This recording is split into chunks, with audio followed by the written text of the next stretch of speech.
न जानामि योगं जपं नैव पूजां न तोऽहं सदा सर्वदा शम्भुतुभ्यं जराजन्म दुःखघतातप्यमानं प्रभो पाहि आपन्नमामीश शंभो।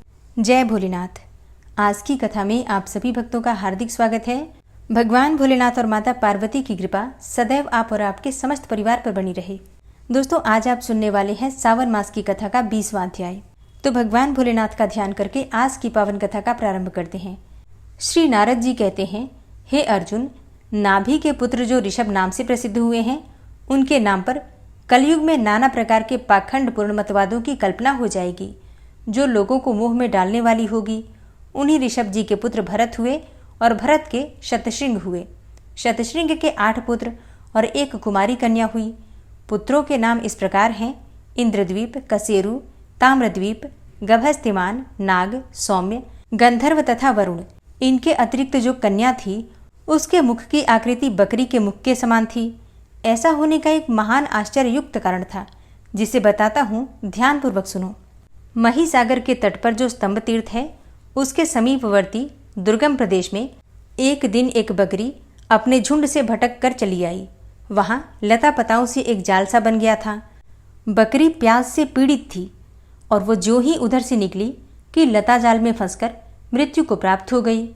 फिर कुछ समय के पश्चात उसके शरीर का सिर से नीचे का भाग टूटकर सब पापों का निवारण करने वाले सर्वतीर्थ में महिसागर संगम में गिर पड़ा। उस दिन शनिश्चर तथा अमावस्या का भी योग था। अब सिर तो लता गुल्म के उस जाल में फंसकर ज्यों का त्यों ही रह गया था, अतः जल में गिरने ही नहीं पाया। लेकिन बाकी बचा हुआ शरीर महिसागर के जल में गिरा था। अतः उस तीर्थ के प्रभाव से वह बकरी सिंघल देश में राजा सतश्रृंग की पुत्री हुई, परंतु उसका मुंह बकरी का ही रह गया था और शेष सभी अंग बड़े सुंदर थे। राजा सतश्रृंग पहले संतानहीन थे, अतः उनके यहाँ जो पुत्री हुई वह उन्हें 100 पुत्रों के समान प्रिय थी। किंतु बकरी के तुल्य उसका मुख देखकर सब राज परिवार के लोगों को बड़ा विस्मय हुआ। राजा अपनी रानियों सहित बहुत दुखी हुए। धीरे धीरे वह कन्या युवावस्था को प्राप्त हुई। तब एक दिन उसने दर्पण में अपना मुंह देखा। अब देखते ही उसे अपने पूर्व जन्म का स्मरण हो आया। तब उसने अपने माता पिता को पूर्व जन्म का वृतांत बताकर उनसे वहां जाने के लिए आज्ञा ली और नाव के द्वारा वह स्तंभ तीर्थ में जा पहुंची। वहां राजकुमारी ने सर्वस्व दक्षिणा वाला दान किया। तदनंतर लता गुल्मों की जाल में ढूंढकर उसने अपने पूर्व जन्म के मस्तक का पता लगाया और संगम के समीप उसका दाह करके हड्डियों को महिसागर में फेंक दिया। तब उस तीर्थ के प्रभाव से उसका मुंह चंद्रमा के समान कांतिमान हो गया। फिर तो देवता, दानव और मनुष्य सब उसके रूप से मोहित होकर बार बार उसे पाने के लिए राजा से याचना करते थे, किंतु वह उनमें से किसी को अपना पति बनाना नहीं चाहती थी। तत्पश्चात कुमारी ने प्रसन्नतापूर्वक अत्यंत दुष्कर एवं कठोर तपस्या आरंभ की।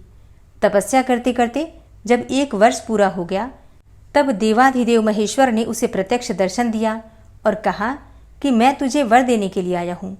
तब राजकुमारी भगवान का पूजन करके इस प्रकार बोली कि हे देवेश्वर, यदि आप प्रसन्न हैं और मुझे वर देना चाहते हैं तो इस तीर्थ में सर्वदा निवास करें। भगवान शिव ने एवमस्तु कहकर उसकी प्रार्थना स्वीकार कर ली। इससे कुमारी को बड़ा हर्ष हुआ। जहाँ उसने बकरी के सिर का दाह किया था, वहीं वरकरेश नाम के शिव की स्थापना की। यह आश्चर्यजनक समाचार सुनकर स्वस्तिक नाम वाला नागराज कुमारी को देखने के लिए तलातल लोक से आया। सिर के बल से आते समय वह पृथ्वी को जहाँ विदीर्ण करके बाहर निकला, वहाँ स्वास्तिक नामक कूप हो गया। वह कूप वरकरेश्वर के ईशान कोण में स्थित है। फिर उसे गंगा जी ने अपने जल से भर दिया। इससे वह सब तीर्थों का फल देने वाला हो गया। वहां शिवलिंग को स्थापित देखकर भगवान शिव ने प्रसन्न होकर यह वरदान दिया कि जिनके शव का यहाँ दाह होगा और दाह करके महिसागर संगम में जिसकी हड्डियां डाली जाएंगी, वे दीर्घ काल तक स्वर्ग में निवास करने के पश्चात इस लोक में लौटने पर सब प्रकार के वैभव से परिपूर्ण प्रतापी राजा होंगे। जो मनुष्य महिसागर संगम के जल में स्नान करके भक्ति भाव से भगवान वरकरेश्वर का पूजन करता है, उसका मनोरथ सफल होता है, इसमें कोई संशय नहीं। कार्तिक कृष्ण चतुर्दशी को जो मनुष्य श्रद्धापूर्वक इस कूप में स्नान करता है और अपने पितरों का तर्पण करके वरकरेश्वर का पूजन करेगा, वह सब पापों से मुक्त हो जाएगा। तब ऐसा वरदान पाकर वह पुनः सिंघल देश में लौट आई और अपने पिता से वहां का सब वृतांत निवेदन किया। यह सुनकर राजा सश्रिंग तथा अन्य सभी लोग भी बड़े विस्मय को प्राप्त हुए। सबने उस महातीर्थ का गुणगान किया और उसके प्रति आदर का भाव रखकर वहां की यात्रा की। उस तीर्थ में स्नान और नाना प्रकार के दान करके वे सब लोग पुनः सिंघल को लौट आए। इस तीर्थ की अद्भुत महिमा जानकर उन्हें बड़ी प्रसन्नता हुई थी। तदनंतर राजा सश्रिंग ने इस भारतवर्ष के 9 विभाग किए। उनमें से 8 तो उन्होंने अपने 8 पुत्रों को दे दिए और 9वां भाग कुमारी को अर्पित किया। नाना प्रकार के पर्वतों से सुशोभित उन भागों का मैं वर्णन करता हूँ, तुम ध्यानपूर्वक सुनो। पुत्रों और कुमारी के नाम पर ही वे 9 खंड प्रसिद्ध हुए, जैसे इंद्रद्वीप खंड, कसेरु खंड, ताम्रद्वीप खंड, गभस्तिमत खंड, नागखंड, सौम्य खंड, गंधर्व खंड, वरुण खंड और कुमारिका खंड। अब पर्वतों के नाम सुनो। महेंद्र, मलय, सह्य, शुक्तिमान, ऋच्छ, विंध्य और पारियात्र, यही 7 यहाँ कुल पर्वत हैं। महेंद्र पर्वत से परे जो भूभाग है उसे इंद्रद्वीप कहते हैं। पारियात्र पर्वत के पीछे का क्षेत्र कौमारिक खंड माना गया है। ये सभी खंड 1-1 सहस्त्र योजन का विस्तार रखते हैं। इस प्रकार राजा अपने पुत्रों तथा कुमारी को भारतवर्ष के विभिन्न भाग देकर स्वयं उत्तर दिशा में शतशृंग पर्वत पर चले गए और वहां घोर तपस्या करके ब्रह्मलोक को प्राप्त हुए। इधर महाभाग्यशालिनी कुमारी स्तंभ तीर्थ में रहकर कुमारिका खंड की आय से दान देती हुई तपस्या करने लगी। तदनंतर कुछ काल के बाद कुमारी के 8 भाइयों से 9 पुत्र उत्पन्न हुए, जो महान पराक्रम, बल और उत्साह से संपन्न थे। एक दिन वे सबके सब वहां आकर कुमारी से बोले कि हे शुभे, तुम हमारे कुल की देवी हो, हम पर कृपा करो। हम लोग 72 भाई हैं और हमारे पास 8 खंड हैं। तुम स्वयं ही बंटवारा करके हम सब लोगों को दे दो, जिससे कि हम लोगों में फूट न होने पावे। उनके ऐसा कहने पर सब धर्मों को जानने वाली कुमारी ने भारतवर्ष के 9 खंडों के 72 भाग किए। इस प्रकार 72 देशों और उनके ग्रामों की संख्या का वर्णन किया गया। भारतवर्ष के कुल ग्रामों की संख्या 96,72,36,000 है। इस प्रकार कुमारी ने समुद्र तक के 9 खंडों का विभाग करके वे सब अपने भतीजों को दे दिए। यद्यपि भतीजे अपनी बुआ का अंश लेना नहीं चाहते थे, तथापि उस देवी ने अपना भाग भी उन्हें ही दे दिया।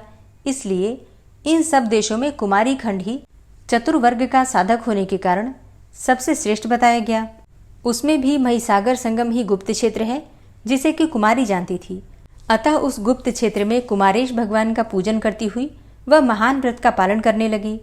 कुमारी वहां के 6 कुंडों तथा संगम में स्नान करती हुई उस तीर्थ में वास करने लगी। तदनंतर बहुत समय व्यतीत होने पर स्वामी कार्तिकेय जी का बनवाया हुआ मंदिर पुराना हो गया, तो उसके स्थान पर उसने नूतन सुवर्ण में प्रसाद निर्माण करवाया। उसकी भक्ति से महादेव जी बहुत संतुष्ट हुए और उन्होंने कुमारेश्वर लिंग से प्रकट होकर उसे प्रत्यक्ष दर्शन देते हुए कहा, हे भद्रे, मैं तुम्हारी भक्ति और ज्ञान से बहुत प्रसन्न हूँ। तुमने इस जीर्ण मंदिर का पुनः उद्धार किया है, इसलिए अब मैं तुम्हारे नाम से विख्यात होऊंगा। मंदिर बनाने वाला तथा उसका जीर्णोद्धार कराने वाला दोनों ही समान फल के भागी माने गए हैं। इसीलिए आज से लोग मुझे कुमारेश्वर और कुमारीश्वर दोनों नामों से पुकारेंगे। वरकरेश्वर में जो वरदान तुम्हें दिए गए हैं वे सदैव संघटित होने वाले हैं। अब तुम्हारा अंतकाल समीप आ गया है। जिस स्त्री ने अपने जीवन में पति का वरण नहीं किया, अर्थात जो अविवाहिता रह गई है, उसे स्वर्ग तथा मोक्ष की प्राप्ति नहीं होती। इसलिए इस तीर्थ में सिद्धि को प्राप्त हुए महाकाल को तुम पति के रूप में अंगीकार करो। तब भगवान शंकर के ऐसा कहने पर कुमारी ने महाकाल को पति के रूप में स्वीकार किया और महाकाल के साथ ही वह भी रुद्रलोक में चली गई। वहां पार्वती जी ने उसे हृदय से लगा लिया और हर्ष से भरकर बोली, हे शुभे, तुमने पृथ्वी को चित्रलिखित सा कर दिया, इसलिए चित्रलेखा नाम से प्रसिद्ध मेरी सखी होकर रहो। तब से वह चित्रलेखा नाम वाली सखी होकर पार्वती जी के साथ ही रहने लगी। किसी ने उषा को चित्र द्वारा अनिरुद्ध का परिचय दिया था। वह योगिनियों में सर्वश्रेष्ठ तथा महाकाल की प्राण वल्लभा हुई। इस प्रकार राजकुमारी ने कुमारीश्वर तथा वरकरेश्वर लिंग को स्थापित किया। हे अर्जुन, यहाँ मरे हुए मनुष्यों का दाह करना और उनके हड्डियों को संगम के जल में डालना प्रयाग से भी अधिक उत्तम माना गया है। जय भोलेनाथ। आज की कथा का यहीं पर समापन करती हूँ। इसके आगे का वृतांत आप कल की कथा में सुनेंगे। उम्मीद करती हूँ ये कथा आपको पसंद आई होगी। तो अगर कथा पसंद आती है तो वीडियो को लाइक ज़रूर किया कीजिए और अगर संभव हो तो इसे शेयर भी किया कीजिए। और चैनल पर पहली बार आए हैं, अगर अभी तक आपने चैनल को सब्सक्राइब नहीं किया है तो आज की वीडियो अगर आपको अच्छी लगे तो चैनल को सब्सक्राइब करके बेल आइकन को ज़रूर प्रेस कर लीजिए। इससे ये होगा कि इस चैनल पर जो भी नई वीडियो अपलोड होंगी उनकी नोटिफिकेशन आपको सबसे पहले प्राप्त होगी। मिलती हूँ मैं आपसे अगली वीडियो में, तब तक के लिए जय श्री राधे।